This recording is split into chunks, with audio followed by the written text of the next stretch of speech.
Baker Mayfield Puffer boys are upset because DeShaun Watson took their hero's job. The Browns made it clear to Baker Mayfield that they were looking to upgrade at the position. They said, you know what? Listen, we got you signed, but if we can get a stud, we're going to make the move. Basically, they're telling them that we don't want you, but we have you. But if we can upgrade, we're going to do it. So DeShaun Watson became available. They went. As soon as Mayfield heard DeShaun Watson turn the Browns down, he started acting all cocky. Well, I want trading. I want to trade me to the Colts. Literally, they know or understand the Colts didn't want him. Nobody wants him. So Baker Mayfield flexed, and he had no leverage at all because, I mean, there's not a market for a 5'11" quarterback that has to torque his whole body to make adequate NFL throws, and just had two of the worst seasons you'll ever see, last year and the year prior to that, or 2 years ago. So he has a good year, a horrible year, a good year, and a horrible year, and it's inconsistent. So he flexed. Andrew Berry said, well, let me go back to Houston and talk to DeShaun. Well, guess what? Baker thought, hey, I could just picture Baker at home. Yeah, they think they got me. I'll make them pay me whatever, or I'll sit out and they'll have to pay me big money. Andrew Berry came back with a contract for DeShaun Watson. And now we have DeShaun Watson. The Browns have moved on from Baker Mayfield. And the NFL has too. You guys know if Baker Mayfield was as good as you clowns think he is, he would be gone. $19 million for a franchise quarterback, that's a bargain. That's a steal. For 1 year, that's a steal. But here's the problem. Teams look at Baker Mayfield. He's a backup. We're not going to pay him that much money. There's not one team looking at him as a starter. Because teams are sitting there saying, I mean, look, he played 4 years in Cleveland. It's just not good enough. We'll go out there and look for our own guy. I mean, the Houston Texans rather have Davis Mills. We tried putting him in that trade. They didn't want him. They'd rather have Davis Mills.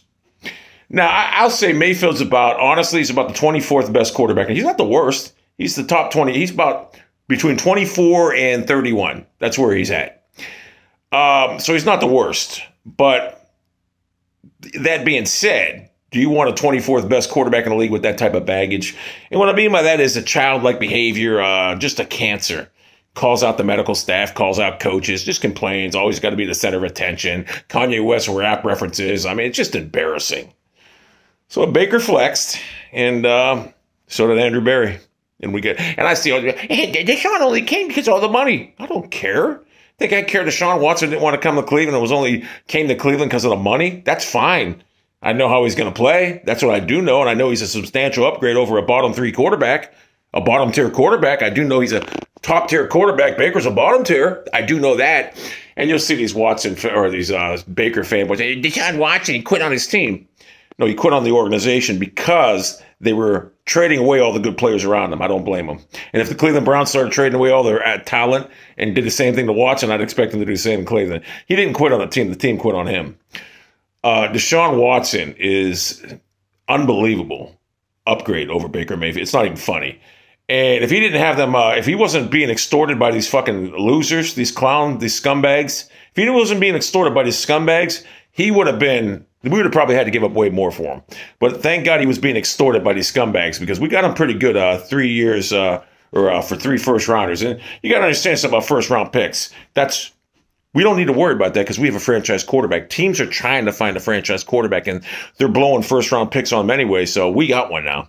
And we should have had him 4 years ago, 5 years ago, whatever, but we got him now.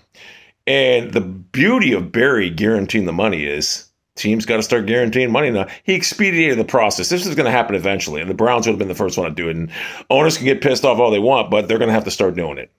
So that guy in Cincinnati, if he continues to play at an elite level, but got to play better than he did in the playoffs, I'll tell you that. If you say he plays at an elite level, Mike Brown won't be able to afford him. And he'll probably leave Cincinnati. He's not going to give a hometown discount. People say, listen, if I was an NFL player, I don't care how bad I love my Browns. If I can go make $50 million, if I can make $50 million more somewhere else, I'm doing it. That's just a fact. It's a business. Jadeveon Clowney looks at it that way. So do the rest of the players. It's a business. You got to take money where you can get them. So, we got DeShaun Watson. Baker doesn't have a team. Baker's out of the NFL right now. He's gone. No one wants him. I don't think he's going to play again. I think the Browns are actually stuck with him because I think their plan is if a starter goes down, someone will overpay for him, and I hope that happens. But I actually believe that teams don't even want him. They know what he is. He's not good enough. And if your starter goes down, can little tiny Baker Mayfield lead your team? Like, say Brady goes out. Can little tiny Baker Mayfield come in and lead that team? No, he's not going to lead them. He could win some games, but he's not going to lead them to a Super Bowl.